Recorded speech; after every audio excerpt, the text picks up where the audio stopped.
The wind turbine. So actually, I looked into these things a long time ago when I was looking into alternative energy sources. And what research I found out is these things actually kind of suck. However, they've come down in price, and doing some research on like how things work around here, especially in the winter months, everybody says that you need about a 10-mile-an-hour wind to really make these things work. And to give you an idea of what a 10-mile-an-hour wind looks like on these things, I had to wait a few days to catch this. Right now, this thing is putting out power. Not a ton of power. To be honest with you, I never really had a chance to hook up the reading on it to see how much amperage it's putting out. And actually, today is the first time me hooking up the little kind of power distribution box, which is very strange because it actually has 3 blue wires and they come out to your regular black and white, which is a little odd. And really what push came to shove to put a battery out here was the upgrade of the battery in the kitchen for all the lights and the like phone chargers and whatnot. It used to be an old truck battery, but now I got this new Renogy one, and she's a heavy beast. And they're actually fantastic batteries. I could get lighter stuff if I went with lithium ion. However, it's just, to me, it's more dangerous. They're more expensive too, so I'm going to stick with the tried and true and just go with the AGM. I'm a huge fan of lever nuts for connecting cables. They're not good for everything because they're only a good to a certain amount of amperage, but I want to believe the ones I have is for up to 30 amps. And even though this is quasi inside my little power shack here, I also like to take, I believe it's 4222 E-tape, if I could talk there. It's very highly rubberized and it doesn't have any adhesive to it. It just actually sticks to itself and it handles the cold quite well. Alright, well there it is all hooked up. Put in this little shelf kind of thing from scrap wood around here, and yeah, I kind of wanted the cabling to be a little different, but I'm getting stingier with my cable as I don't have as strong as income as I used to, which is fine. That was part of the plan. So here's a little more of the Power Shack with the Predator 5000, and I have the bigger, oh, what is this called, the 30 amp hookup. I think you usually use this for like your campers and whatnot. I have that hooked up, whoop, to this breaker box, which mostly just runs over to the garage, which I'll get a shot at that. Alright, so the lighting kind of sucks, but that kind of green thing is actually a garden hose that has an electrical E-cable coming out, extension cord, there we go. And that's where I had to cut it to get it through the garden hose so I can run it underground. And that one's is generator power. The one that's plugged into it now is the solar power, which comes off this solar bank that I built. It was actually one of the first ones I built with some upgrades, yada yada. We'll talk about that more in future episodes. So this is running off solar right now, but I can switch it over to generator power so we can run the freezer off that if necessary, and anything else in here, really. The garage can be completely off-grid without a problem. So next is the house, and there's only a couple reasons why the house is not off-grid completely yet. Mostly my wife is keeping us sane, and there's a few other things that need more continuous power than I feel comfortable with running on solar. Yeah, there's another breaker in there which will actually go to an outlet directly here. I just haven't gotten that far yet. Yeah, and I only run propane. It can run gasoline as well, and practically whatever fuel you can throw at it. Well, that's not entirely true. I guess it's not also diesel. It'd be interesting. I can make a fuel, diesel, and propane. But I ramble. What's cool about this particular one is it's like a Honda competitor. You can parallel it if you need to run a 240. I don't really need to, so I didn't. I still might buy another one to pair together in the future, but that's just me being crazy me. Especially if I want to go completely off grid, which I kind of want to.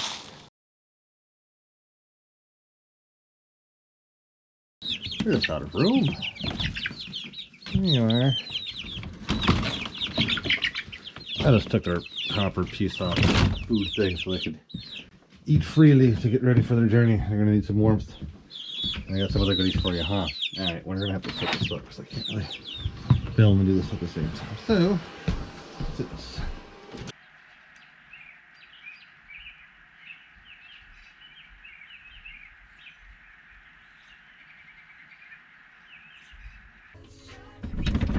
We actually bought this original kind of chicken cabin setup here when we first started doing chickens, like, I want to say 12 years ago, and I'm not really sure exactly how to look that up. But around 12 years ago. And I remember the guy at Tractor Supply warning me that this little cabin thing wouldn't last very long. And to be honest with you, yeah, these things are actually designed very crappily. Now luckily, I put it underneath this other kind of shed on stilts, so it hardly ever sees any rain or anything, so it's been lasting really, really well. Though, with that being said, the bottom has completely rotted out of it just from all the chicken crap and whatnot, so I've just been putting spare pieces of wood in here, because there's really not much you can do about it. It's just going to rot out over time. There's certain plastics things you can do to help hinder that, but it's just, I'd much rather have something I know I can just replace here shortly. Put a bunch of stuff, well, not stuff, a bunch of chip over this, and hopefully that'll work. We get some ground insulation, and I've already learned you don't want to put insulation in here. I did that once, and they ate it all. They survived, but yeah, it was a big waste of time and insulation, so you got to go on the outside. When we very first started doing chickens years ago, and these like roost bar things sit really low. I might run them that way here in the near future, but today's purpose is I want to get this warm, so we're gonna work on getting this place warm, and yeah, we'll go from there. I'm gonna fortify all this, but like I said, I just want to come in here. This is a much bigger space in there right now.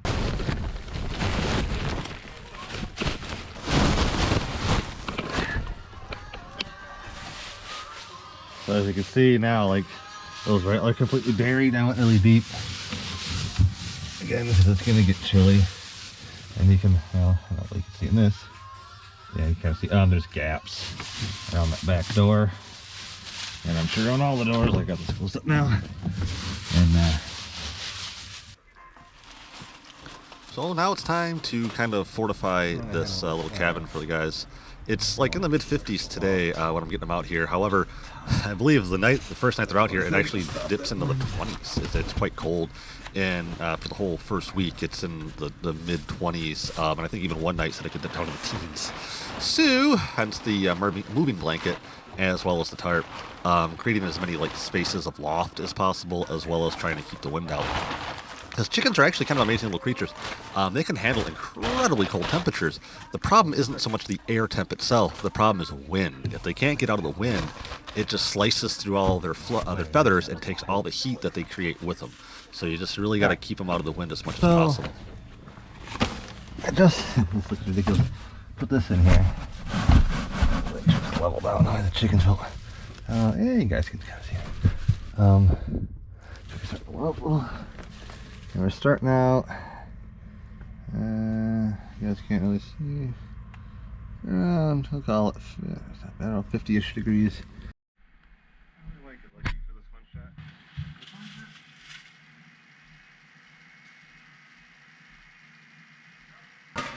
Oh, you can still, yeah. Uh-oh. Forgot how to use this thing. There we go. I got this little lock pin. There it is. Down there, you gotta make sure you line up. That way you can pick it up and not make a huge mess.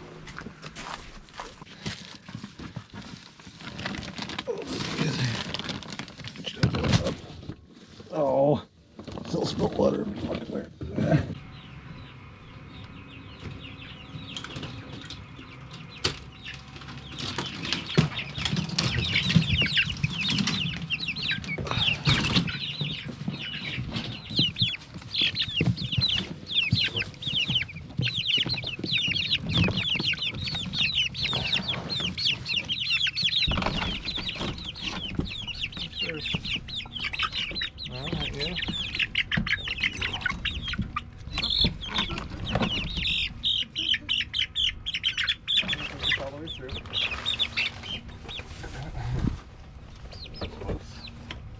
Really the other thing is, not a whole lot of light in there.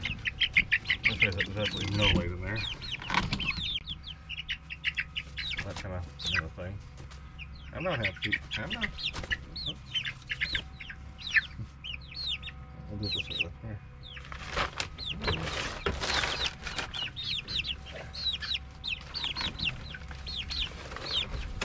The other thing too, when cleaning them, I gotta catch them each time like this and put them into another tote. As you can tell, they're becoming a bit of a thing. No! Huh?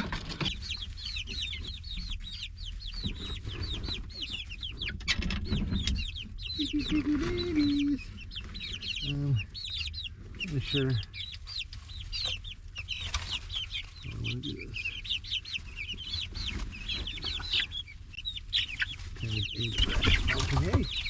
off of things. We'll do it that way. Yeah. I also keep the battery warm. I got 2 bars on it. Hopefully it'll go through most of the evening. Like 3 o'clock-ish. So, yeah. Picking the girls here shortly. So when I designed and built this chicken coop area about 10, 12, whatever years ago, I also designed this little aviary area, which is hard to say, for them as well. And everything was working out good for years up until just last season. A predator of some kind got through. Even though the wires seemed tight enough, evidently something figured out a place. And it's weird. I set up live traps and I caught like 2 or 3 raccoons and like 2 possums, and it was still just decimating the chickens. So now everything has to get all buttoned up tight. And also, I want to get rid of all the stuff out here because I want to expand the aviary a little bit larger and just get this crap out of here. It really hasn't been cleaned up in probably 10 years, and it's time for all this to go. I got a dumpster coming soon. The city I live in is pretty cool. They let you have like 3 free dumpsters a year, and it's spring cleaning time. It's early April, so I'm getting all the crap out of the garage, all the crap out of the yard I can, and I'm going to fill up the first dumpster. All right, here my sound is complete trash, and I'm just explaining about how I had to add in more chicken wire to the original graded wire, which chicken wire is easier to work with than that grid stuff. That grid's pretty hard, and how it's tapered under a couple of feet away from the aviary, and then you cover it up with dirt, so that way anything trying to dig in hopefully can't get in. That's the plan anyways.